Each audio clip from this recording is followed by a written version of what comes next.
Хәерле кич.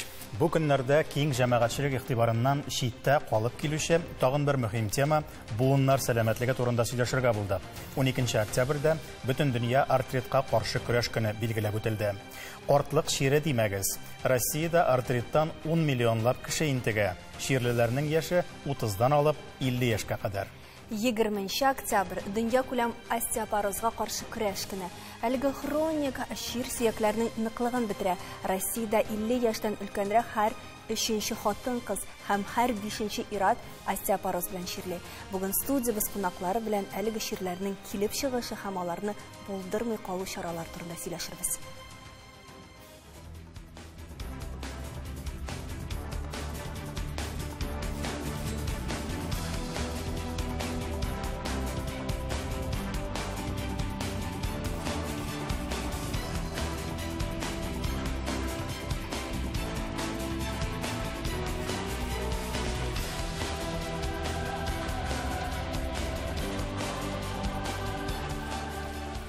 Хәерле кич, хөрмәтле кунаклар. Тапшыру дәвамында сез үз фикерегезне тимәләргә басып та җиткерә аласыз. Зәңгәр ул килешү, ә кызыл килешмәү билгесе.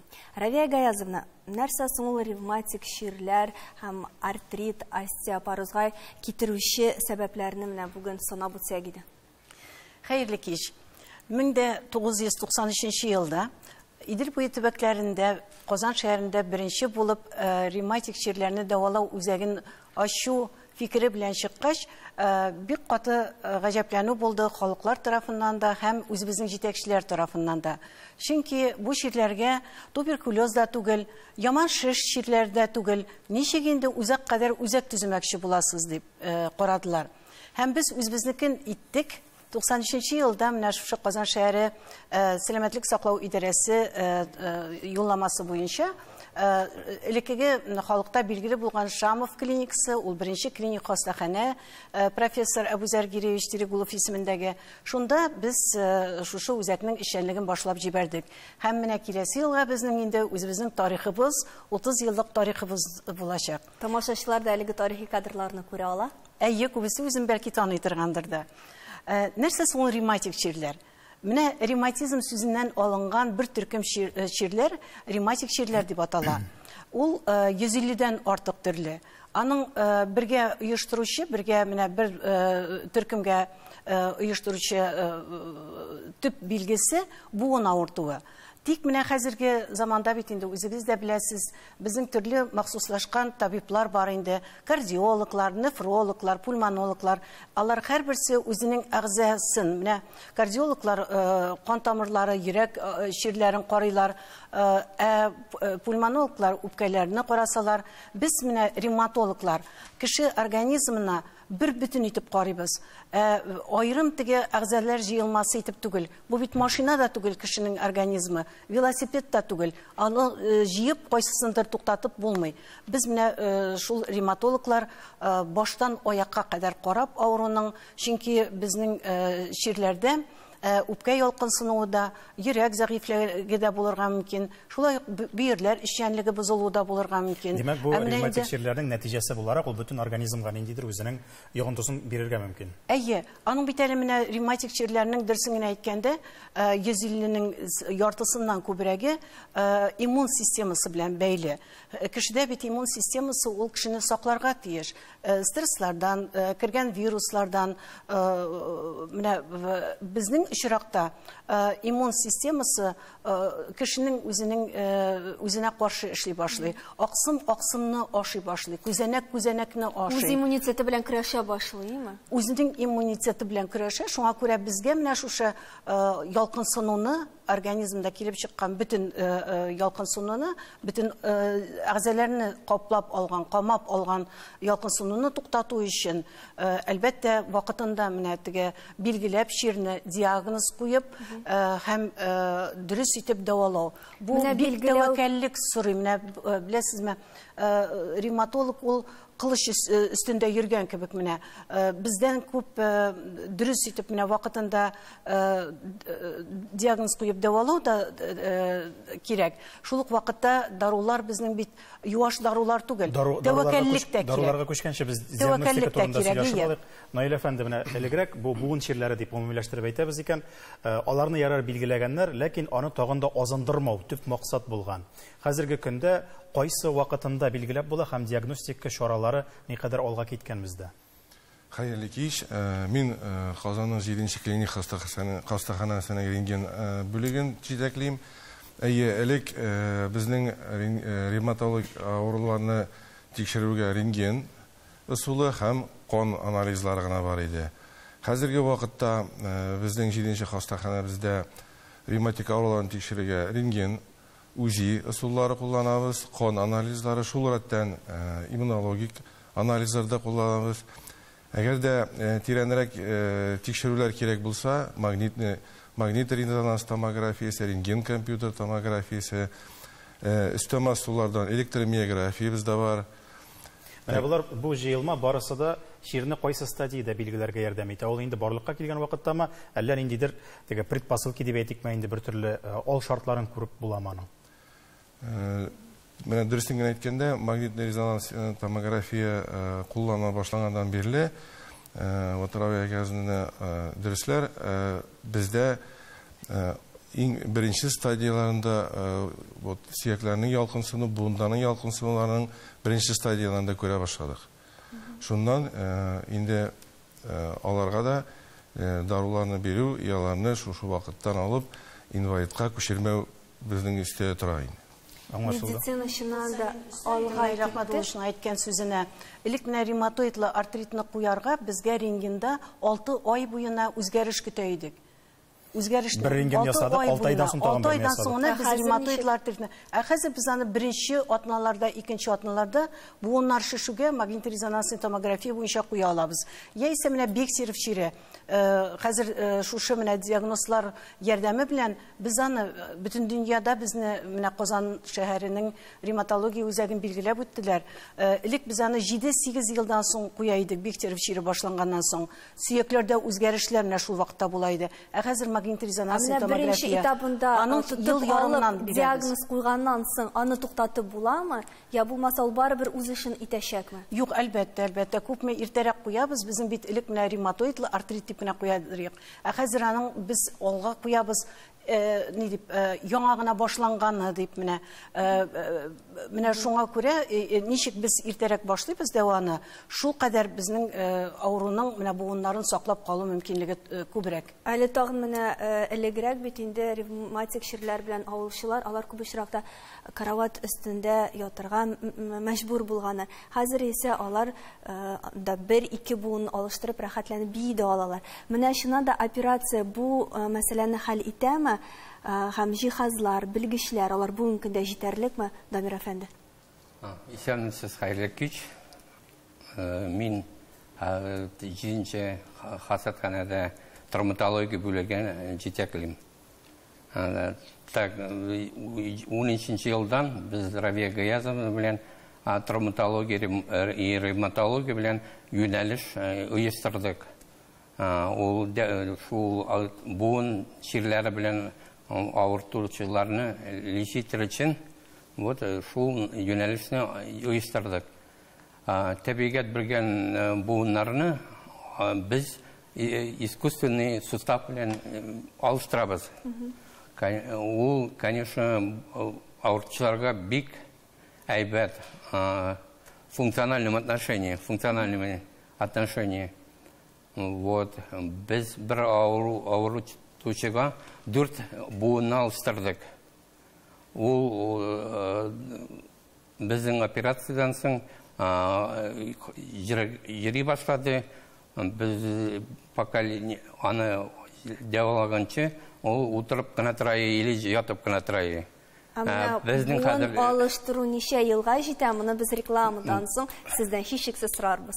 Рекламага тукталабыз.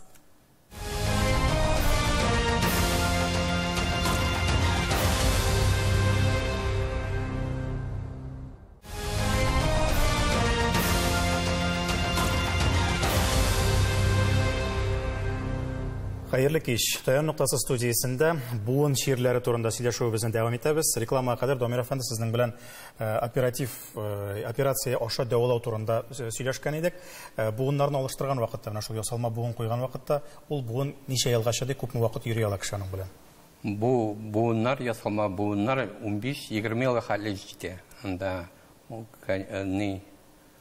без аның өчен тырышып эшлибез, чтобы безнең авыртучылар безгә претензия бирмәсеннәр. Көнгә ничә операция ясала бүген? Көнгә без 4-5 искусственный сустав ясыйбыз.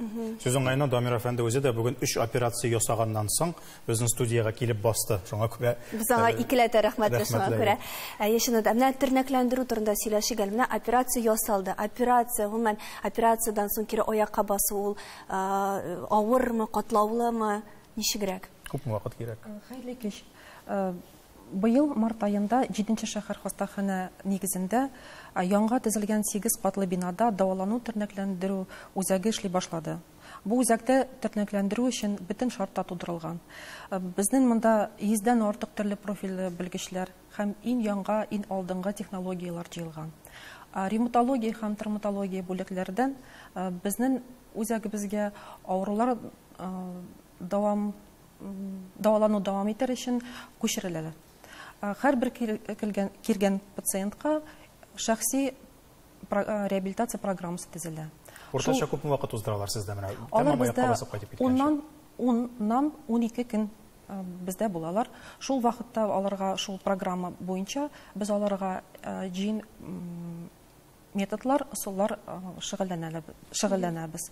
Анда дәвалану, гимнастика, массаж, электролечениенең төрле усуллар, роботик технологиялар һәм заманча тренажерларда эшләр алып барыла. Менә бу буынны алыштырдылар, дәва булды, реабилитацияны уздылар. Кеше нинди кагыйдәләрне үтәмәгән вакытта рецидив булырга мөмкин. Ул кире якка китергә мөмкин. Анда очраклар булдымы? Менә шундый җавапсыз кешеләр була бит. Ярар әле дигән шундый. Була. Но Белгәнемчә, егылмаска кирәк. Шул. Егылмаска ортопедик режимны соблюдать итәргә кирәк. Һәм здоровый образ жизни дигән сәламәт яшәү рәвеше алып барырга кирәк. Сәламәт яшәү рәвеше дигәннән буын ширләре профилактикасы нидән гыйбарәт? Бәлки ниндидер махсус шулук зарядкалар, ниндидер махсус ризыклар ашырга кирәктер. Белгәнемчә, бик күпләр ипидән баш тарта. Менә моның турында да сөйләсәгез иде. Менә Гүзәл ханымның сүзенә кушылып әйтим әле, кайчан менә кискенләшү булырга мөмкин операциялардан соң безнең ширләрнең, менә безнең авыруларның ревматоидлар, артеритлар, анда бит алар гына түгел, 150дән артык төрле ширне дәваларга кирәк. Алар табиб биргән, менә ревматолог биргән киңәшләрне тотарга тиешләр. Даруларны берничек тә алырга тиеш түгел, туктатырга тиеш түгел. Преднизолон безнең бит инде бөтен дөнья куркып каршы алган преднизолон, без аны ревматологлар иң белемле дип әйтим инде менә шушы яктан безнең белән бик күп специалистлар менә шулай безнең табиблар киңәшләшә, аның микъдарын да, аның менә ничә көн ичәсен дә менә туктатырга тиеш түгелләр. Аннан тыш бит әле менә иммун системасын үзгәртә торган дарулар, теге күзәнәкләрне баса торган дарулар, цитостатиклар дип әйтәбез инде без. Аларны да туктатмыйбыз. Һәм шулай ук тромблар булмасын өчен менә төрле дарулар бирәбез. Алар ансын инде менә шушы бер клиник хастаханәдә шуның кадәр специалистлар бергә эшләү ул бик кирәкле, чөнки без бер-беребезне менә бер-беребезгә әйтеп, бер-беребезгә ярдәм итеп, кирәк вакытта менә шуларны эшлибез. Элемтәдә торас, менә физзарядкага әйләнеп кайтсак, менә сез үзегезнең үзәктәдә физзарядкалар үткәрәсез, без хәзер ул кадрларны күрәчәкбез. Шуннан да ул бик мөһим ревматик ширләр белән авыртучыларга шундый зарядка ясау. Менә дөресен генә әйткәндә, ревматик ширләр белән авыручылар бит инде алар оныталар хәтта рәхәтлеген хәрәкәтләнүнең. буын менә кул мул, аяк мул, рәхәтлеге бетә аларның. Менә без шул рәхәтлекне кайтарырга тырышабыз. Иртә белән күпме генә авыру ятса да без аларны менә Райла Хайдаровна басып тора иртәнге зарядкада. Безнең бөтен шәфкать туташлары, бөтен табиблар чыгып, кайсыбыз туп белән уйный, кайсыбыз менә таяклар бар безнең аерым-аерым. Райла ханым үзеннән сорыйга әле бу очракта буын ширләрен инде дәвалаганнан соң реабилитация вакытында шәфкать туташларының нинди аерым миссиясе бар дип әйтик инде. Сезнең эш нидән гыйбарәт бу очракта?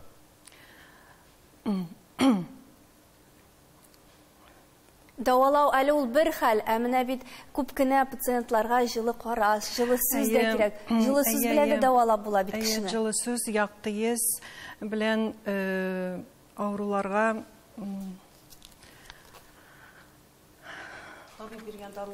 Райла ханым, сез каушамагыз, эштәге кебек сөйләшегез. Табиб билгеләгән дарулар гына түгел, авыруларны тагын җылы йөз, тәмле сүз белән дәвалыйлар шәфкать туташлары.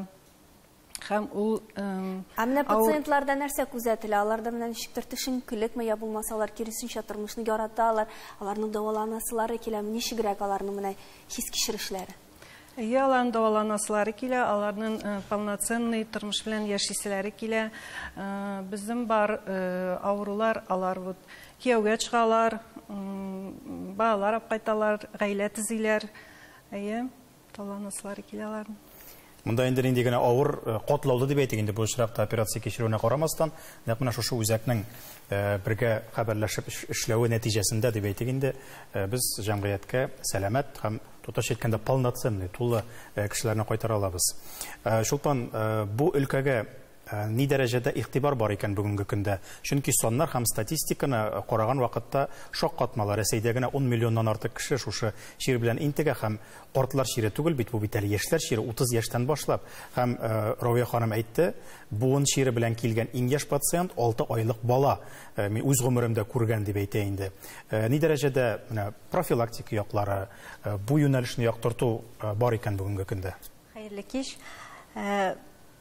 Менә бер уйласам, бу ширләр өлкән кешедә генә була кебек. Ләкин менә бер мисал китерәм, һәрбер өйдә язын, көзен бу була инде, бала иртә белән тора, ул зарлана, тамагым авырта ди. Без аның кесәсенә даруын тыгабыз да, аны мәктәпкә озатабыз. Тамак авырткан килеш эшкә йөрү бездә инде ул гадәти хәл. Без аның белән больничныйда алмыйбыз. Гәрчә безгә менә табиблар һәрвакыт әйтеп килә, менә бу тамак ширләре ревматизм ширләренә бер этәргеч булырга мөмкин, аларны кузгалтып җибәрергә мөмкин.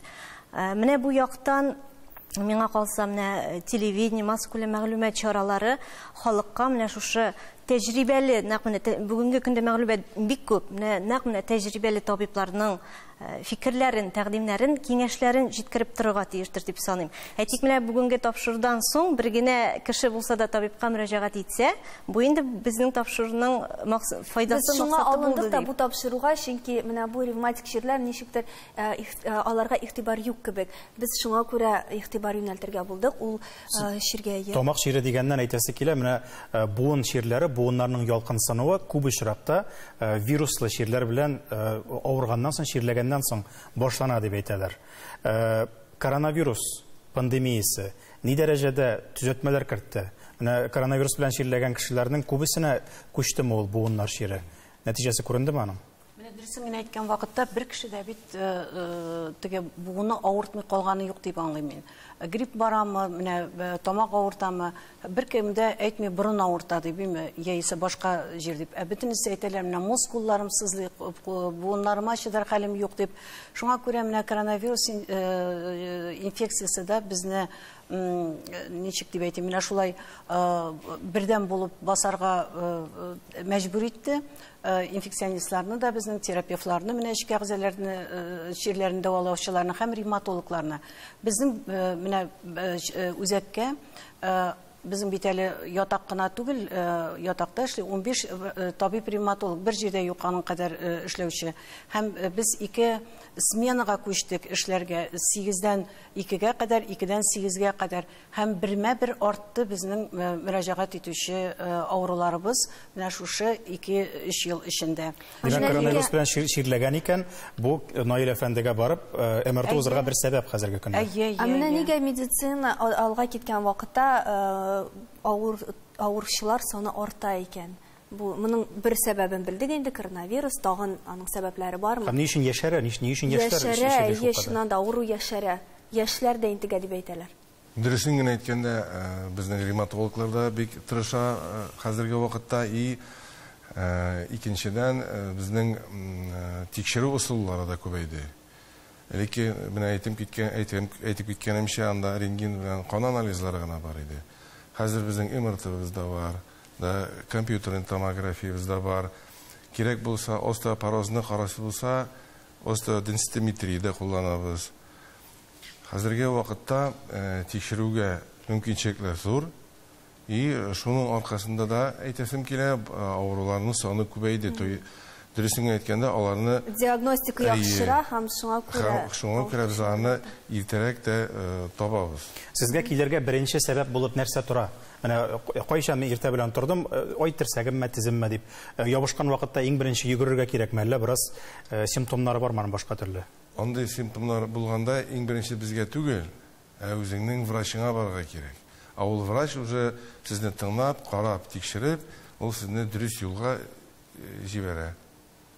Равия Гәзовна, сөякләр, буыннар, ширләрен булдырмый калуда сезнеңчә таяну нуктасы нәрсә булып тора? Таяну нуктасы авыруларга килсәк, авыруларның гаиләләре таяну нуктасы. Чөнки ирләре авырып китсә, без хатыннарын чакырабыз, хатыннары авырып китсә, ирләрен чакырабыз, гаиләдә бала авырып китсә, әтиәнне чакырабыз. Бары тик менә гаиләдәге бергәлек менә бердәм көрәшү генә бу ширләргә каршы аларга таяну нуктасы була. Табибларга инде таяну нуктасы безнең сәламәтлек саклау өлкәсендәге уңышларыбыз.